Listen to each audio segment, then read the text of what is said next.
16 जुलाई 2026 को इस ब्रह्मांड में एक बड़ी अनोखी घटना घटित होने जा रही है।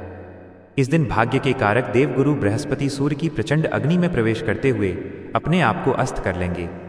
वास्तव में कहा जाए तो एक जगह ऐसे परिणाम मिलेंगे जहां पर देवगुरु बृहस्पति बैठे हैं पंचम भाव पर, वहां के शुभ परिणाम नहीं मिलेंगे, वहां के कार्य बिगड़ सकते हैं। तो वहीं पर 3 जगह ऐसे होंगे जहां पे आपको काले घेरे पे दिख रहे होंगे। उन जगहों पर कार्य हमारा प्रगति से परिपूर्ण और प्रखरता से सिद्ध होगा। क्या है इसका आध्यात्मिक कारण और क्या है इसका ज्योतिषी कारण? क्या इसकी विवेचना है? समझिएगा बड़े ध्यान से। चक्षु सूर्यो अजायता कहा गया है, मतलब भगवान नारायण जो इस जगत के पालनहार हैं, उनके नज़र अर्थात उनके नेत्र सूर्य देव हैं, और देवगुरु बृहस्पति जिसे हम जीव कारक कहते हैं, वही भगवान के नेत्रों में अर्थात सूर्य में समाहित हो रहे हैं। तो एक प्रकार से एक ऐसा समय जहाँ पे आत्मा और परमात्मा का पुनर्मिलन होगा। जहाँ जहाँ देवगुरु बृहस्पति की दृष्टि पड़ेगी वहाँ वहाँ कार्य हमारे कई गुना ज़्यादा मजबूती से पूरे होंगे। लेकिन जहाँ पर ये अस्त हो रहे हैं वहाँ पर सतर्क रहना है। क्यों सतर्क रहना है? जानिए ज्योतिषीय कारण को। ज्योतिष में स्पष्ट वर्णित है कि जब भी देवगुरु बृहस्पति और सूर्य देव 11 डिग्री के अंतराल में आ जाते हैं तब सूर्य देव के द्वारा देवगुरु बृहस्पति को अस्त कर दिया जाता है। उस हिसाब से 16 जुलाई को देवगुरु बृहस्पति 9 डिग्री पर रहेंगे, तो वहीं पर सूर्य देव 28 डिग्री के अपने कार्यकाल को पूरा करते हुए 29वें डिग्री पर प्रवेश करेंगे। 30 डिग्री का तो एक घर होता ही है। उस हिसाब से इन दोनों के मध्य वह अंतराल आ गया जहाँ पर देवगुरु बृहस्पति अस्त हो गए। इसलिए 5वें घर जहाँ पर ये हैं उस स्थान पर आपको विशेष ध्यान देने की आवश्यकता रहेगी। आप ऐसा जानिए कि जैसे आप कोई काम कर रहे हैं और ठीक वहाँ पर रोशनी विद्यमान है, लेकिन अचानक से बिजली चली जाती है, लाइट चली गई और आपको मात्र एक 0 वाट का बल्ब मिल गया। क्या करेंगे?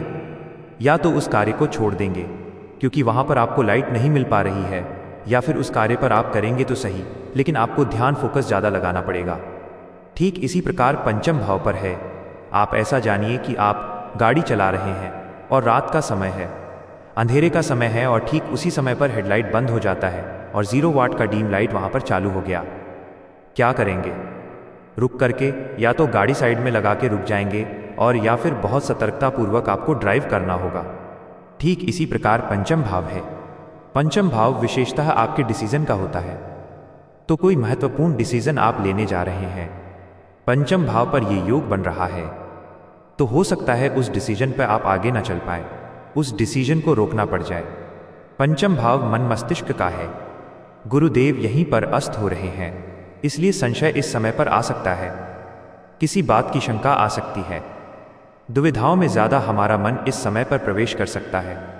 संतान से जुड़े हुए किसी बात को लेकर के यदि परेशानी चल रही है तो हो सकता है संतान हमारी बात न सुने, अपनी मनमानी करें, या उनके एजुकेशन करियर को लेकर के चिंता बढ़ जाए। क्या उपाय करना है अंत में जानिएगा ज़रूर। अब आते हैं 3 जगहों पर जहां पर इनके शुभ परिणाम मिलने जा रहे हैं।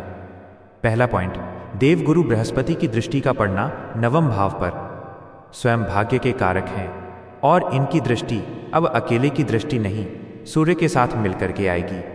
सूर्य की ऊर्जा मिल गई अर्थात भगवान का डायरेक्ट नज़र आपके भाग्य भाव पर पड़ गया। जहां पर भाग्य अभी तक चमक नहीं रहा था, या भाग्य बार बार करवट बदल रहा था, या हमको ये लग रहा था कि हमने तो अपना कार्य पूरा किया, अब ईश्वर कब हमारा भाग्य उन्नति होगा। एक सर्वश्रेष्ठ समय है जहां पर आपके भाग्य की उन्नति आप देख पाते हैं। अपने सीनियर के द्वारा या फिर अपने पिता के द्वारा कोई परेशानियों की अनुभूति हो रही थी, वहां से आप शुभ परिणाम को ले पाते हैं। आप स्वयं उच्च शिक्षा प्राप्त कर रहे हैं या कोई नया नॉलेज या ज्ञान सीख रहे हैं अपने आप को आगे बढ़ाने के लिए, तो उस ज्ञान में यहाँ पर प्रखरता आएगी। नारायण की दृष्टि 9वें भाव पर है। आप धार्मिक संस्थानों से जुड़े हुए हैं, कोई धार्मिक कार्य कर रहे हैं या फिर कोई धार्मिक यात्राओं से जुड़ा हुआ कार्य कर रहे हैं, तो धर्म के त्रिकोण पर ही देवगुरु बृहस्पति है और धर्म त्रिकोण पर ही इनकी दृष्टि पड़ रही है, अर्थात आर्थिक आस्था प्रबल होगा। आपके धार्मिक कार्यों में कई गुना ज़्यादा प्रखरता आपको प्राप्त होगी। दूसरा पॉइंट, देवगुरु बृहस्पति की दृष्टि ठीक पड़ रही है 11वें घर पे, और 11वां घर आपका प्योर इनकम है, आपका लाभ है। समझिएगा, 11वां घर वो इच्छा स्थान जो आपकी इच्छाओं की पूर्ति करता है। मन जाह राच मिलह सोबर सहज सुंदर सावर रो, अर्थात जो हमारे मन की इच्छा है, उस मन की इच्छा को पूरा करने के लिए भगवान नारायण का साथ हमको मिल गया। अब तक हम वो काम को करते रहे और जिस दिन उनका साथ मिल गया, समझिए हमारी नैया तो ऐसे ही पार हो गई। बहुत अल्प प्रयास से ही आप सफलता के शिखर तक पहुंच सकते हैं। इनकम का भाव जागृत हो गया। जहां से लाभ प्राप्त करना है, लाभ कम मिल रहा था, वहां से लाभ की बढ़ोतरी होते हुए आप देख पाते हैं। इस टाइम पर सोशल सर्कल से जुड़ा आपका काम है, कोई एनजीओ से जुड़ा काम है, इन लोगों को विशेष लाभ की प्राप्ति होगी। 11वां घर यहां पर प्रखरता को प्राप्त कर रहा है। तीसरा पॉइंट, सबसे ज्यादा महत्वपूर्ण पॉइंट है देव गुरु बृहस्पति की नवम दृष्टि, जो 12वें घर पर आपकी अपनी राशि पर 12 नंबर की राशि पर पड़ रही है और ये स्वयं मीन राशि है। मीन राशि के स्वामी देव गुरु बृहस्पति हैं और इस भाव पर इनकी दृष्टि ईश्वर की कृपा की बरसात को प्रदर्शित करता है। किसी कारण से हमारे पास टैलेंट तो है, हमारे पास गुण तो है, लेकिन उस गुण को हम दुनिया तक नहीं पहुंचा पा रहे हैं।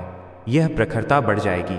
आप अपने टैलेंट को, अपने कॉन्फिडेंस को बढ़ता हुआ देख के अपने सफलता के मुकाम को शीघ्र अतिशीघ्र प्राप्त करने का प्रयास करेंगे और नारायण की कृपा मिल जाती है।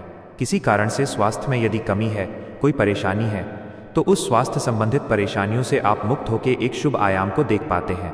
जानिएगा, यहाँ गुरु की दृष्टि, भगवान नारायण की दृष्टि आपके अपने राशि पर पड़ रही है।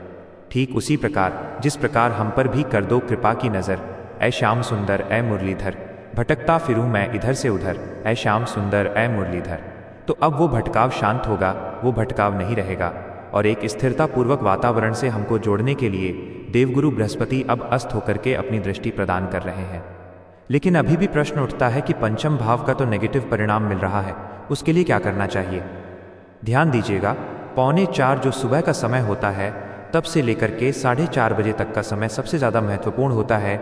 जब आप ब्रह्मांडी ऊर्जा को अपने अंदर समेट रहे होते हैं, तो उस समय जो आपके मन में संशय है, जो आपका परेशानी है, उस परेशानियों को आप भगवान से शेयर कर दीजिए और उनसे आप रास्ता मांगिए। निश्चय जानिए, वह आपके पथ प्रदर्शक बन करके आपको रास्ता दिखा देंगे और आपको अपने प्रश्न का उत्तर उस समय पर जरूर मिल जाएगा। ओम नमो भगवते वासुदेवाय या फिर अपने इष्ट के मंत्र का जाप निरंतर इस समय पर कीजिएगा। मंत्र जाप मम दृढ़ विश्वासा पंचम भगति सो वेद प्रकाशा। इसलिए मंत्र जाप को बड़े आस्था, बड़े सरलता से और बड़े विश्वास से करना चाहिए। तो इस समय पर आपके कई कार्य बनेंगे और जहां पर आपको निराशा हो रही थी, वहां पर सफलता के द्वार खुल जाएंगे। उम्मीद है आप सबने इसे समझा, आप सबने इसे जाना है। यदि आपने इसे समझा है, जाना है और मेरे समझाने का प्रयास यदि आपको सार्थक लगा हो, मेरे समझाने का तरीका यदि आपको सार्थक लगा हो, तो हर बार की भांति इस बार भी अपना प्यार भरा लाइक और कमेंट करना कभी मत भूलिएगा। और हाँ, यदि अभी तक आपने चैनल को सब्सक्राइब नहीं किया है, सब्सक्राइब जरूर कीजिएगा।